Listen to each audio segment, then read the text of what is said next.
From superstars lying about their past to some of the scariest stories you've ever heard, these are the weirdest mysteries in NFL history. Let's kick things off with one of the most beloved quarterbacks in modern history, Ben Roethlisberger. The longtime Steelers leader is a shoo-in for the Hall of Fame.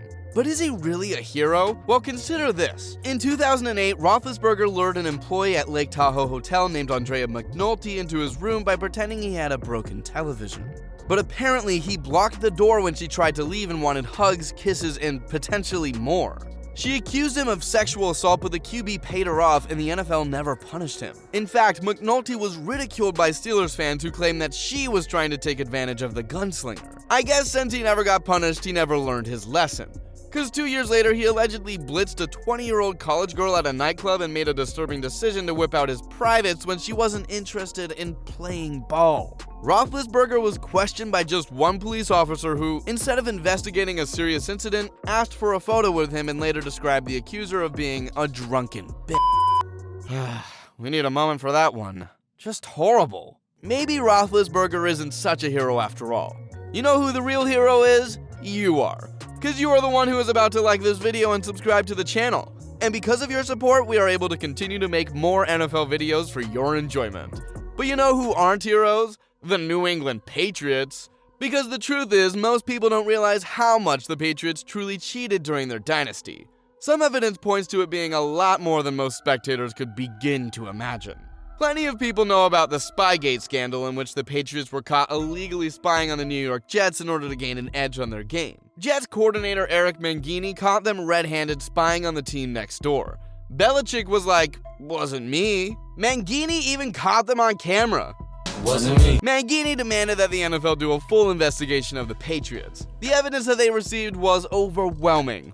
"Wasn't me." Apparently, there was proof that the Patriots had not just been spying on the Jets, but had also taped 40 opponents over the span of 7 years. Witnesses claim that the Patriots used to hire people to break into opponents' locker rooms and steal playbooks and game plans. Instead of publicizing their findings after the investigation, the NFL shattered the evidence into a million pieces, apparently stomping on them and shredding them so they could never be reconstructed. Then they suspended the Patriots for the one incident against the Jets. What was so bad about the footage that the league needed to hide it with such urgency? Is it possible that Bill Belichick and Tom Brady were both butt naked banging on the bathroom floor? Hey yo, what the f***? That we will never know. Move over, Austin. The Patriots are the real spies that shagged their opponents, but they weren't just using cameras to cheat. In 2015, Tom Brady and the New England Patriots beat the Indianapolis Colts in the AFC Championship game. And the Colts couldn't believe that they could be beat by such an old quarterback, so they decided to take a closer look at Tom Brady's balls. And guess what? They were the most deflated balls anyone had ever seen. Most certainly not regulation. Once again, the NFL did an investigation to figure out why Brady's balls were so damn flappy. Some thought that the weather might have been a factor, some call it shrinkage, so the NFL started looking at tons of balls. Wet balls, dry balls, cold balls, hot balls, heck, even my ball. And they came to the conclusion that nature couldn't have caused all of Brady's balls to become so flat in such a short time. Damn! Eventually, they figured out that Brady, who had originally claimed that he had no clue his balls weren't the same as everyone else's balls, had ordered a Patriot staff to deflate his balls before the game. So he was suspended for 4 games at the beginning of the following season. Now that's just flat out nuts. And there is also evidence that Brady was just as shady off the field as he was on the field. Tom Brady has this charity called the TB12 Foundation. The foundation is a not-for-profit charitable organization that donates training equipment to underprivileged youth. At first glance, everyone thought Brady was a hero for caring about the children in his community. What a stand-up guy, right? Well, it turns out his practices weren't so ethical after all. In fact, Brady barely donated any money to his own charity. And the donations that other people made, he would use to buy products from his profitable corporation TB12 Incorporated and then donate them to the kids. Charity monitor Lori Styring claimed that in her 19 years of monitoring charities, this was definitely not very common at all. This type of conduct is why even though Brady had the flattest balls in the league, he also had the fattest pockets. We're not trying to slander your childhood heroes, we're just trying to uncover some mysteries so you get to know what these players are really like when they aren't on the football field. And Brady isn't the only guilty culprit. Adrian Peterson is one of the greatest running backs to ever step on the field, but it turns out he might not be that great a father. We don't want to judge him for his parenting, so instead we'll give you some facts and let you decide what you think. The story is that Adrian Peterson's 4-year-old son pushed one of his siblings while he was playing a video game, and Peterson wanted to make sure his son never did it again. So Peterson got a slim branch from a tree and stripped the leaves to make a switch. Then he pulled down his son's pants and undies and whipped his bare skin.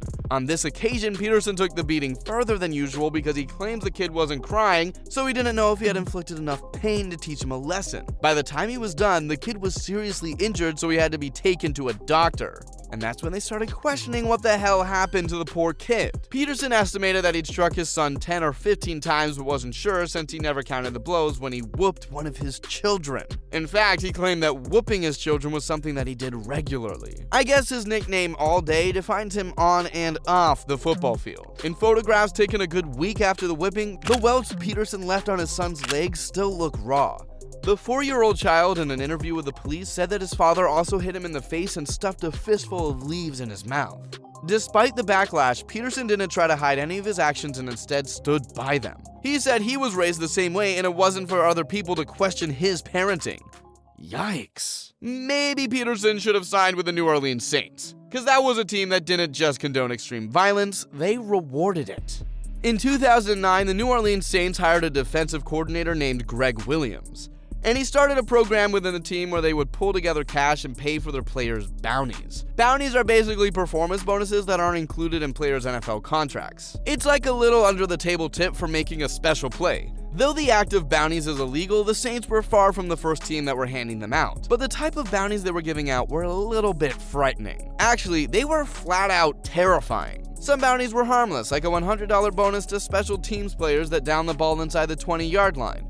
But others were extremely harmful. Like, if a player injured a player so badly that they were carted off the field on a stretcher, they received a $1,000 bonus. And if a player knocked out an opponent, they received $1,500. The bonuses also increased as the season went on. In the NFC Championship game against the Vikings, one of their linebackers offered any player on the defense that knocked Brett Favre out of the game with an injury for $10,000.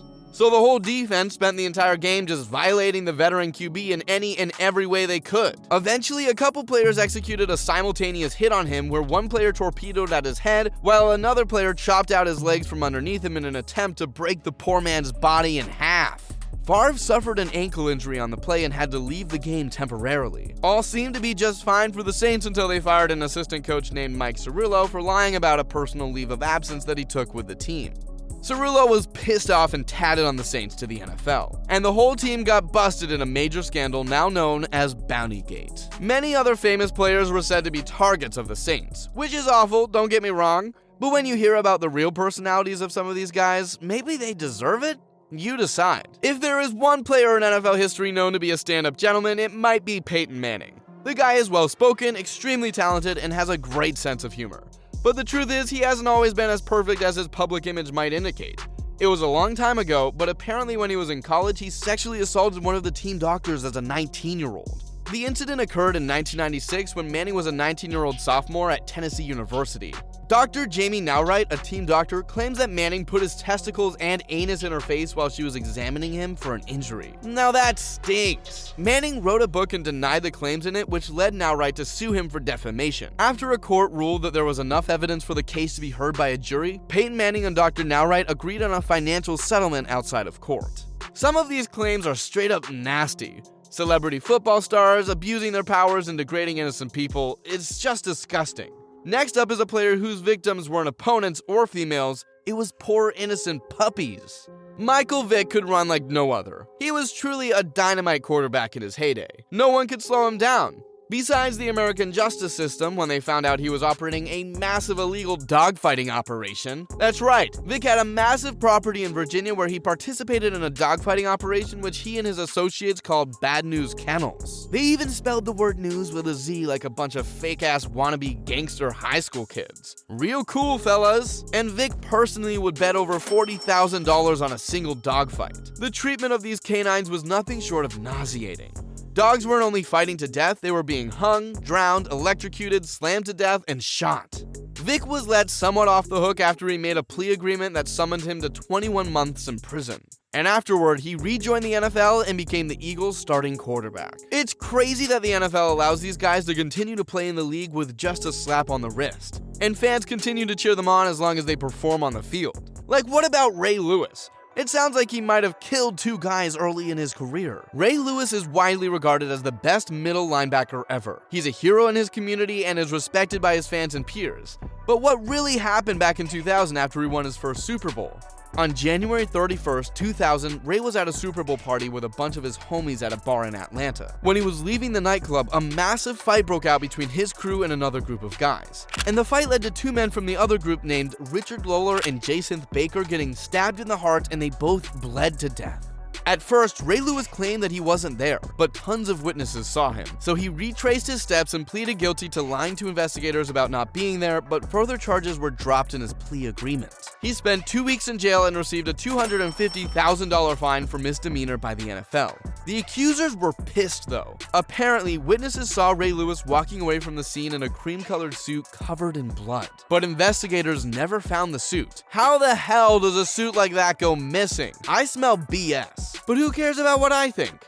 Ray Lewis continued to suit up for the Ravens and earned millions and millions of dollars in salary and endorsements. Did Ray Lewis do it? I guess we'll never know. All we do know is that the NFL is far too lenient with criminals. However, our final mystery might be the weirdest the league has ever seen. Social media can be harmful. In fact, the internet in general can be a scary place, and former linebacker Manti Teo learned that in an extremely painful and confusing way. In college, Teo was an absolute star. He was even nominated for a Heisman Award, but he found himself in a very weird situation. The Samoan American had a girlfriend who he had never met in person. They had a long relationship over the internet, and Teo believed he loved her. But it turned out that the football star was getting catfished. And not like a bad Tinder date where Bethany shows up 6 years older, covered in sweat, and twice the size that she looked in her photos.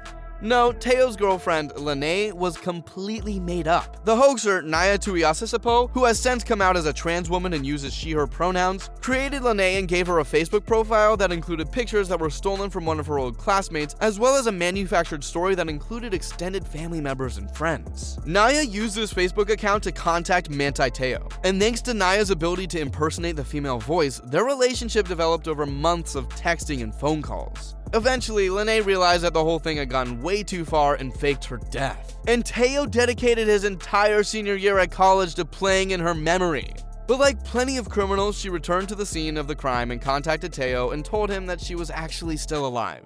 That was too weird. Teo told his parents and they were extremely suspicious of the whole situation. Together, they told the university and they did a whole investigation and busted Naya Tuiasosopo for fraud. When the story went public, it was humiliating for Teo, who was a famous football star. Plenty of spectators doubt that he was truly catfished and believe that the whole hoax was plotted to hide his homosexuality.